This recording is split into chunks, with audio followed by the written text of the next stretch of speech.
Tantaraiko aminao. Tantaraiko aminao. Fandaharana andrenesanao fijoroana vavolombelona sy fampahirezana iarahanao amin'ny namana Richard Andrianjatovo. Arahinao isan'andro eto amin'ny Hope Fair Radio. Tantaraiko aminao.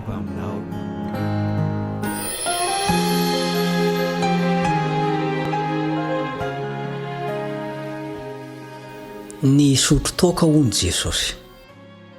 Ny namanao Richard Andrianjatovo no mionanao amin'izao fotoan'izao ary tafatafa sy midindinika amin'ny alalan'ity onjam-peo ny fanantenana ity. Miarabanao amin'ny anaran'i Jesosy ary manonona ny fiadanany ho aminao sy ny ankonanao. Ny sotro toaka hono Jesosy. Alohan'ny resantsika an'izay dia andaontsika hivavaka.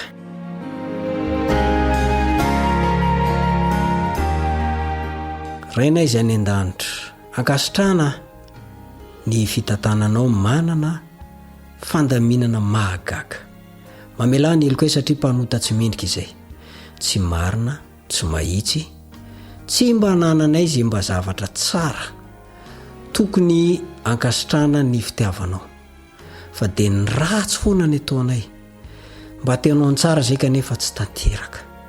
Koa dia omeo hery izay tompo. Fa te androso lalina kokoa amin'ny fitiavana anao ary te andova ilay fiainana mandrakizay. Meo anay mifanano masina mpianatra anay anitsy hanoro lalana anay mba hitandremanay araka ny teninao. Mitahiany tena amako izay manongilatsofina androany ity dia engany ianao hitahazy ny ankonany. Amin'ny anaran'i Jesosy ny angatany izany. Amen.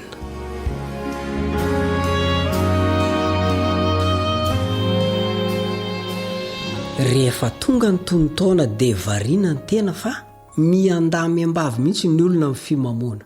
Misotro toaka daholo, tsy kely, tsy lehibe, tsy antitra, tsy tanora, tsy lahy, tsy vavy fa tafaroboka amin'izany avokoa. Ary izay tsy manao no heverina hoe tsy mahay miara-monina amin'ny olona dia lasa tao tsinitsinina mihitsy.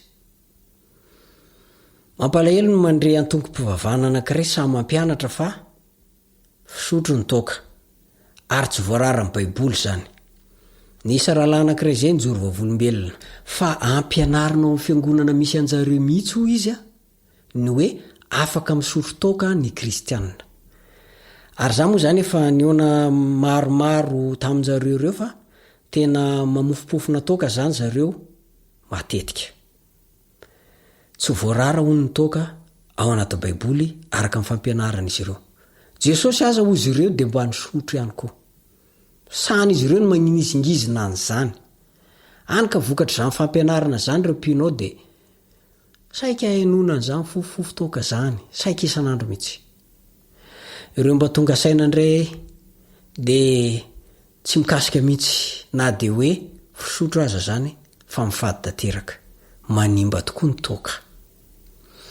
Marina fa nampiasa divay Jesosy. Ary azo antoka fa nisotro izany izy sy ny mpianany ary ireo nanaraka azy. Ohatra ny voalaza amin'ny Jaona 2:2-11. Tadidintsika tsara io tantara io, ilay fampakaram-bady izay nanaovan'i Jesosy fahagagana voalohany taokana io. Nanao fahagagana Jesosy fa ny rano dia novany ho lasa divay. Dia voalaza moa tamin'izay fotoan'izay fa divay tsara ilay divay nataon'i Jesosy. Misy koa izany divay ratsy sy ny divay tsara. Dia tamin'ny divay tsara io no nosotroan'i Jesosy sy ireo mpanaraka azy. Nefa izy tsy azo ny fekenan-doha tamin'ny fisotroana izany mihitsy. Tsarovy ihany koa fa divay tsara toy ny nosotroan'ny mpanompon'i Jehovah fa iny no nampisotroany fa tsy toaka velively na divay efa nialy taona. Ao amin'ny Genesis 17:15-20. Genesis 17:15-20. Ny 17:7-4. Ny 17:7-4 dia ireo andininy ireo dia mitantara fa ireo vaokan'Andriamanitra dia nisotro divay ihany koa. Tahakan'izany zao i Isaka. Dia tahakan'izany koa i Josefa sy ireo ralany. Nisotro divay ireo. Fa iverenantsika ny amin'i Jesosy izay nisotro divay.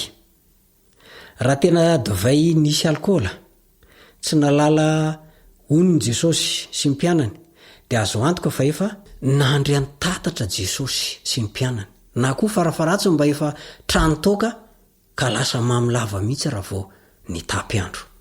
Voalaza nefa fa tsy mba nanimba tena mihitsy i Kristy. Ny fanombana tena amin'ny alalan'ny toka manko dia fahotana io.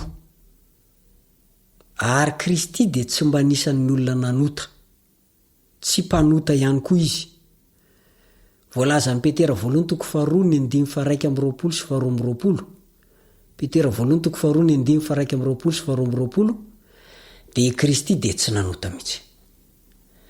Na dia niteny sy nampianatra aza ny amin'ny fanasana tanana meloa ny sakafoanana aza Jesosy ka nanatitratitra fa tsy izay miditra ny vava ny maloton'ny olona dia tsy mba nisotro toka mihitsy.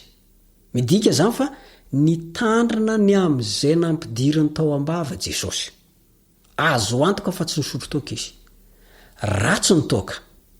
Ary zany no tsy nahitantsika na dia andiny tena anankiray aza ao anatin'ny soratra masina milaza fa nisotro toka mihitsy Jesosy. Na koa hoe efa nandry an-tatatra. Koa tsy tokony mpivarotra toka zany na mpisotro toka ny tena kristianina marina, mpanaraka an Jesosy. Tsy mamelona iza na iza aho eto, fa mitondra aminao fotsiny izay ambaran'ny Baiboly eto an-tanako. Na tsy nitsotro toka aza nefa Jesosy dia nisotro divay ihany kosa izy ary izy mihitsy aza no nanova ny rano ho lasa divay araka n'ilay fagagana tao kana. Ny ranom-boaloboka aloha no tena fanaovana divay mahazatra. Genesis 7:20 misy an'izay. Na dia misy ihany ny divay avy amin'ny ampongaben-danitra araka voalazan'ny tony kiran'i Solomona 4:20.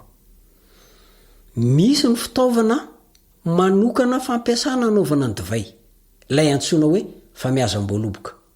Jeremia 9:7. Tsy mba divay azo avy amin'ny voaloboka na ampongaben-danitra kosa nefa ny divay nampisotroany Jesosy ny olona tao amin'ny fampakaram-bady tao kana. Fa rano madio tsy misy fangarony no novany ho lasa divay. Voalaza fa divay tsara ilay nataon'i Jesosy. Zany hoe divay vaovao mbola tsy misy alkôla. Misy karazany ny divay. Voalohany, ny divay tsara na ny ranom-boaloboka tsotra na divay mamy. Tonikiran'i Solomona 7:20. Ary faharoa manaraka izany, ny divay ratsy na ny marikivy efa nialy taona ka misy tahany alkôla mahamamy. Nomery 4:9-7. Nomery 4:9-7. Ilay karazany faharoa dia tena mahamamy tokoa.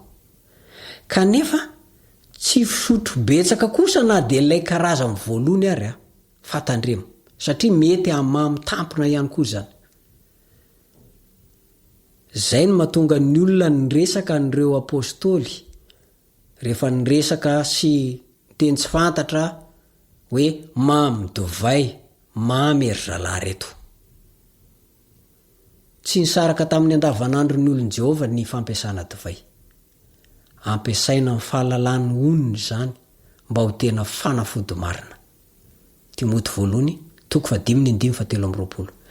Matetika izy io no atao ody fery araka ny voalazan'ny Joshua 7:7. Atao ody fery. Nampiasaina ho isan'ny fanatitra ho an'i Jehova mihitsy aza ny divay tsara. Divay tsara. Exodosy 7:20-7. Exodosy 7:20-7. Ary ny Levitikosy 7:20-7. Levitikosy 7:20-7. Nomery 4:20-7. Nomery 4:20-7.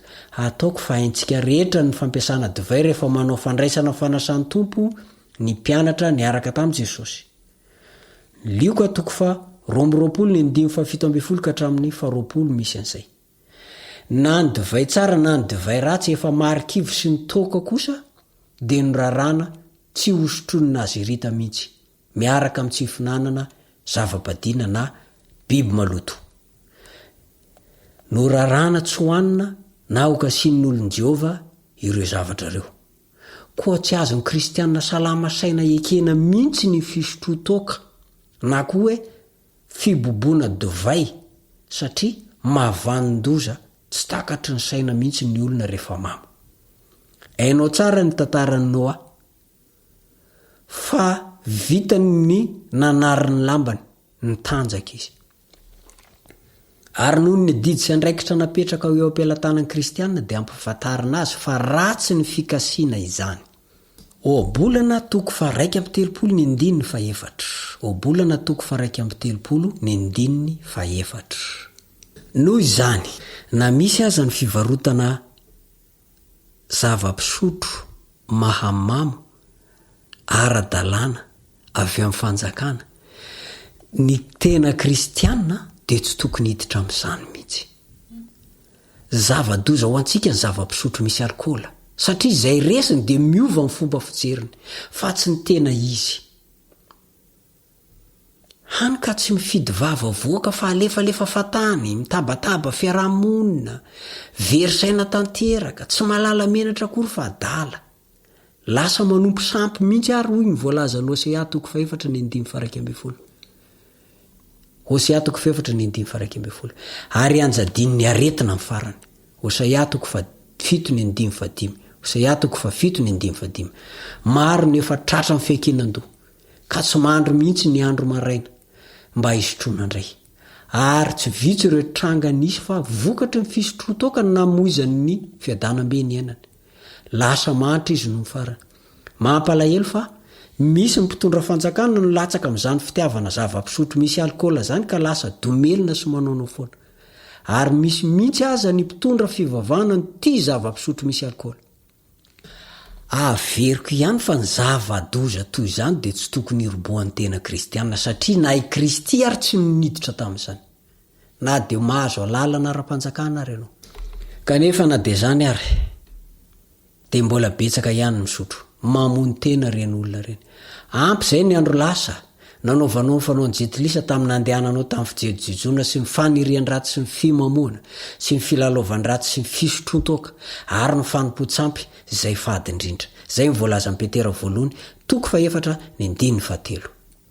Tadidio fa ny fimamoana dia iray ao anatin'ny lisitra ireo tsy mba handova ny fanjakan'ny lanitra mihitsy izy.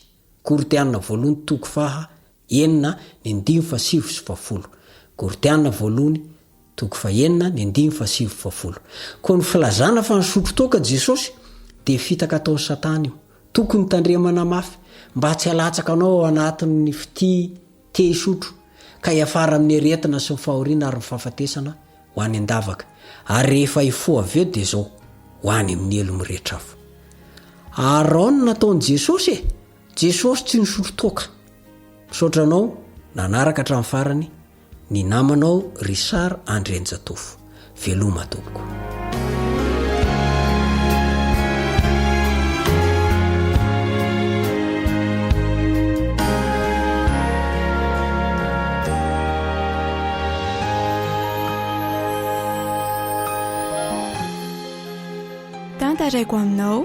Tantaraiko aminao fandaharana andrenesanao fitsoroana vavolombelona sy fampahirezana iarahanao amin'ny namana Richard Andrianjatovo.